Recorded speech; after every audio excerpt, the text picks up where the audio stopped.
Bismillahirrahmanirrahim. Assalamualaikum warahmatullahi wabarakatuh. Eh, Selamat ya buat kalian semua yang sudah sekarang kelas 3 nih. Bertambah jenjangnya harus bertambah kualitasnya juga. Oke, ketemu lagi dengan Bapak.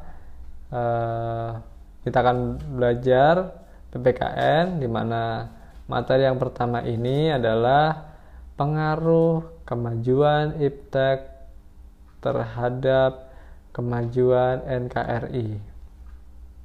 Oke, pengaruh kemajuan IPTEK ya, intinya berarti ilmu pengetahuan dan teknologi tepatnya. Oke, kita langsung masuk aja.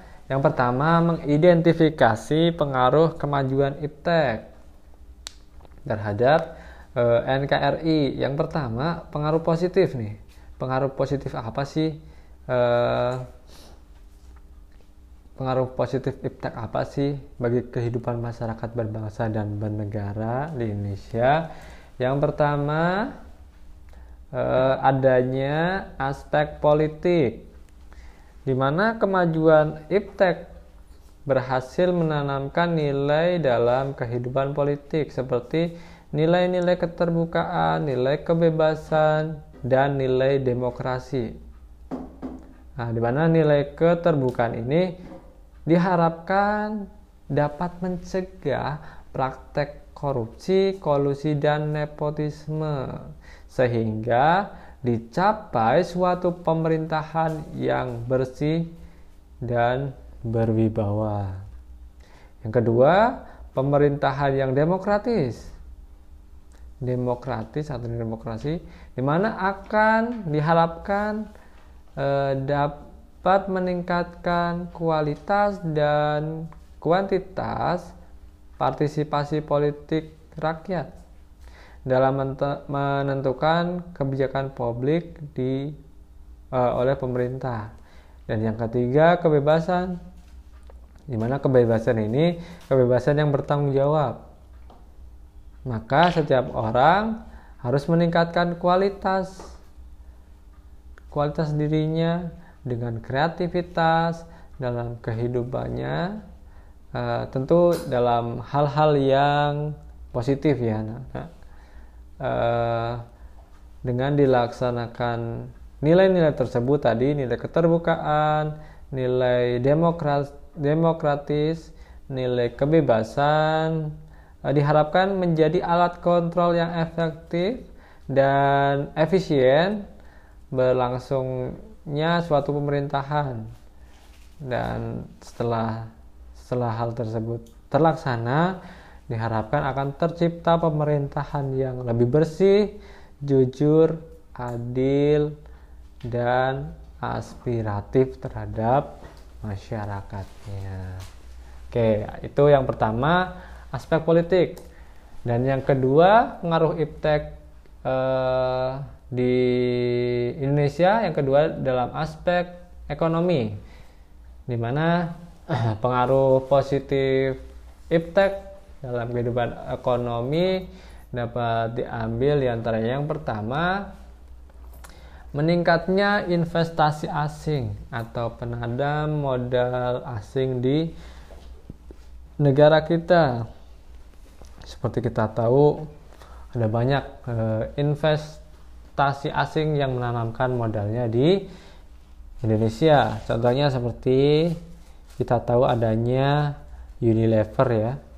Ada Unilever, Maybank, dan yang lain-lainnya lagi. Yang kedua, makin terbukanya pasar internasional bagi hasil produksi dalam negeri. Jadi aspek ekonomi ini, aspek positifnya bahwa terbukanya pasar internasional ini, produk-produk dalam negeri ini bisa bersaing dengan produk-produk yang lainnya karena gampang untuk memasarkan produk dalam negeri sehingga bisa menembus pasar luar negeri. Contohnya produk di Indonesia yang bisa sampai ke luar negeri, kita tahu Indomie Ya, Indomie juga sudah mencapai pasar luar negeri. Selain itu, kopi Indonesia juga termasuk kopi yang sangat laku atau diminati oleh negara-negara lain. Yang ketiga, mendorong pengusaha untuk meningkatkan efisiensi dan menghilangkan biaya tinggi. Contohnya seperti ini, ketika kita akan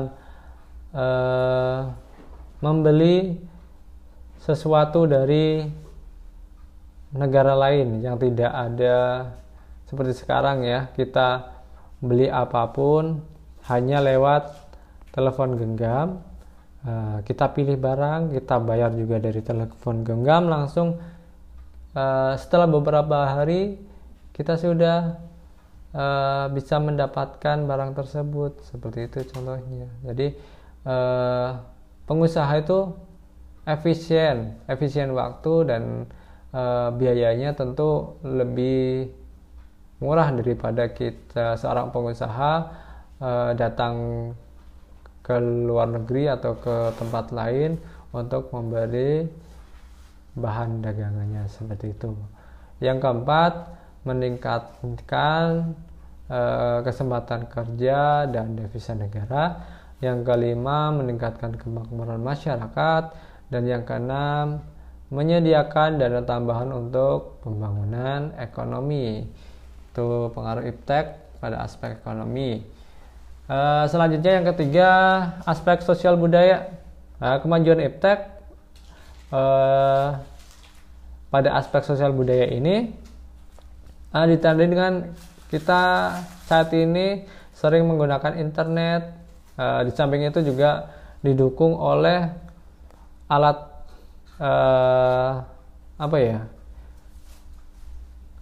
alat komunikasi yang canggih ya, seperti smartphone, seperti smartphone didukung dengan internet yang semakin hari semakin cepat. Maka dengan adanya alat-alat tersebut, kita bisa mencari informasi atau memperoleh informasi dari belahan dunia manapun, sehingga secara tidak langsung telah melakukan proses transformasi ilmu yang sangat bermanfaat bagi kita. Contohnya, ketika kalian diberi tugas oleh Bapak Ibu guru untuk mencari apa sih kebudayaan dari masyarakat Jepang itu seperti apa sih, seperti itu, dan negara-negara yang lain. Pasti kalian sering juga diberi tugas oleh Bapak Ibu guru untuk mencari informasi di media internet, media elektronik, untuk mencari hal-hal yang berbau seperti tersebut. Oke, itu dari aspek sosial budaya. Jadi kita intinya bisa memperoleh informasi budaya dari negara yang lain, cara hidup dari negara lain, terus pola pikir yang baik dari negara yang lain juga, seperti itu. Itu dari aspek sosial budaya. Yang keempat, adanya aspek hukum, pertahanan dan keamanan atau HANKAM biasanya kita sebut. Pengaruh positifnya, yang pertama, menguatnya supremasi hukum, demokratisasi dan tuntutan terhadap dilaksanakannya HAM, di mana demokrasi ini, supremasi hukum ini menempatkan hukum menjadi faktor utama ya di tempat yang tertinggi. Oke, yang kedua, adanya menguatnya regulasi hukum. Yang ketiga, makin menguatnya tuntutan terhadap tugas-tugas penegak hukum seperti polisi, jaksa, dan hakim agar lebih profesional, transparan, dan tanggung jawab.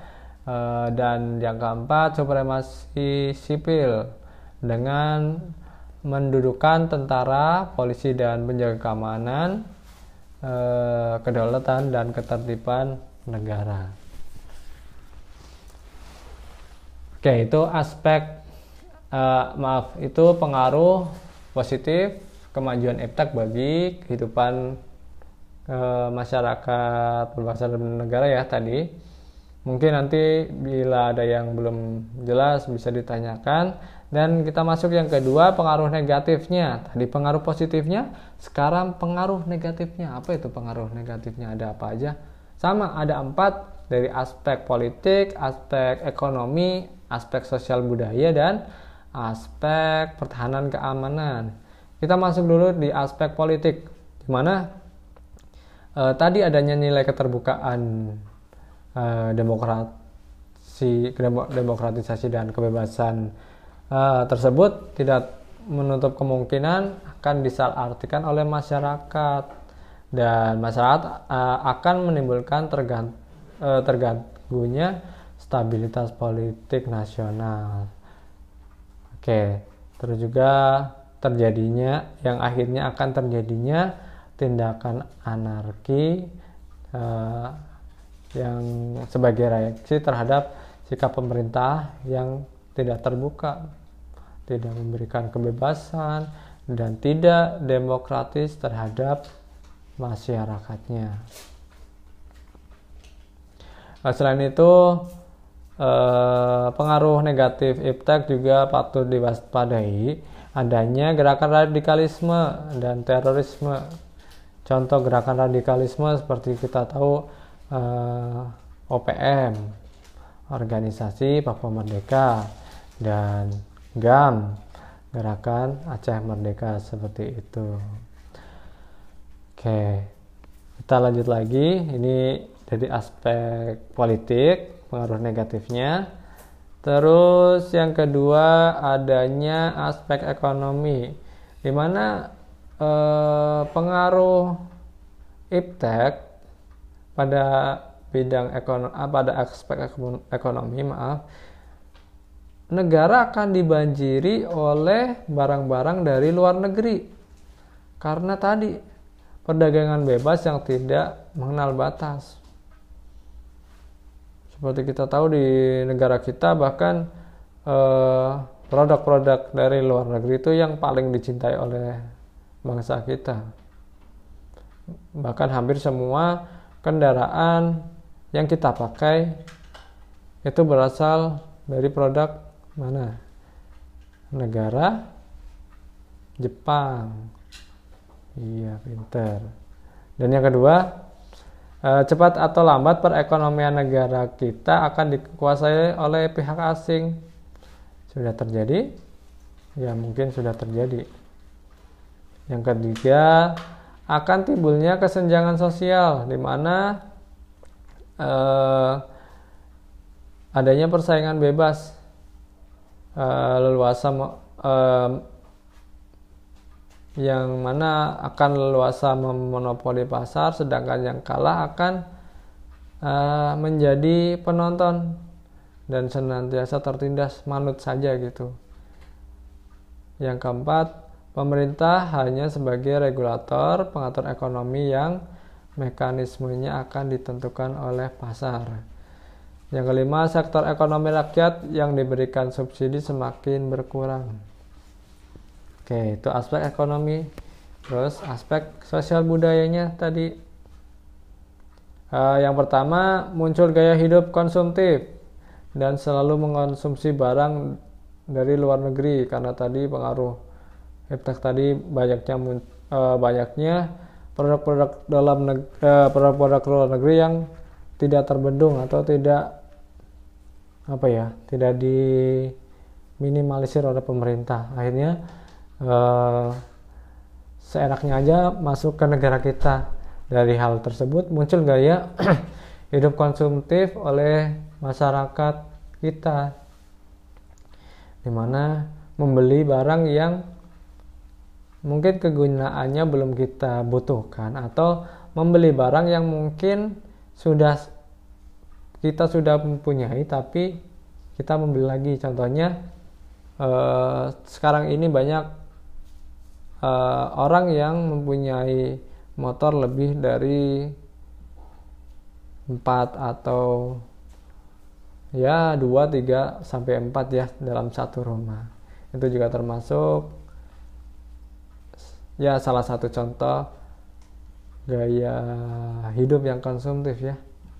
Dan yang kedua, munculnya sifat hedonisme, di mana kenikmatan pribadi dianggap sebagai suatu nilai yang tinggi, walaupun nantinya mereka akan melakukan tindakan yang bisa bertentangan dengan norma. Itu yang kedua. Yang ketiga, adanya sikap individualisme. Seperti sekarang sudah terjadi, di mana orang-orang bisa membawa komputer kemanapun dengan ukuran yang kecil, didukung dengan internet yang sangat cepat.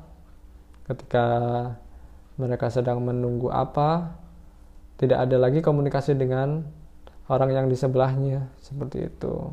Itu contohnya saja. Yang keempat, mengakibatkan kesenjangan sosial, di mana semakin tajam antara yang kaya dan si miskin.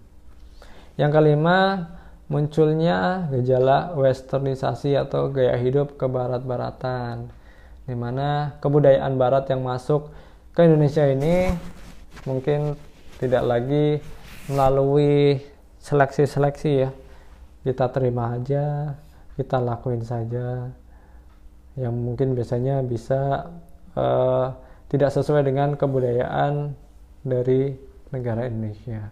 Yang keenam adanya memudarnya semangat gotong royong, solidaritas, kepedulian, kesetiakawanan sosial. Oke, yang ketujuh, makin lunturnya nilai-nilai agama dalam nilai-nilai keagamaan dalam kehidupan bermasyarakat. Nah, sudah nggak peduli lagi tuh dengan nilai-nilai keagamaan dalam masyarakat. Oke, kita lanjut lagi. Aspek yang terakhir, aspek hukum pertahanan dan keamanan Hankam. Dampak negatifnya yang timbul akibat aspek ini adanya sifat anarkis, tindakan anarkis dari masyarakat yang mengganggu stabilitas nasional, ketahanan nasional, bahkan persatuan bangsa. Selain itu, pengaruh iptek ini juga peran masyarakat dalam menjaga keamanan, ketertiban, kedaulatan itu semakin berkurang saja. Oke, mungkin dari beberapa penjelasan pengaruh positif dan pengaruh negatif, mungkin ada yang belum paham, bisa langsung ditanyakan nanti kepada Bapak ya. Mungkin di video pertama ini sampai di sini dulu. Terima kasih telah belajar bersama dengan Bapak. Sampai ketemu lagi di video selanjutnya. Wabillahi taufiq wal hidayah. Assalamualaikum warahmatullahi wabarakatuh. Terima kasih.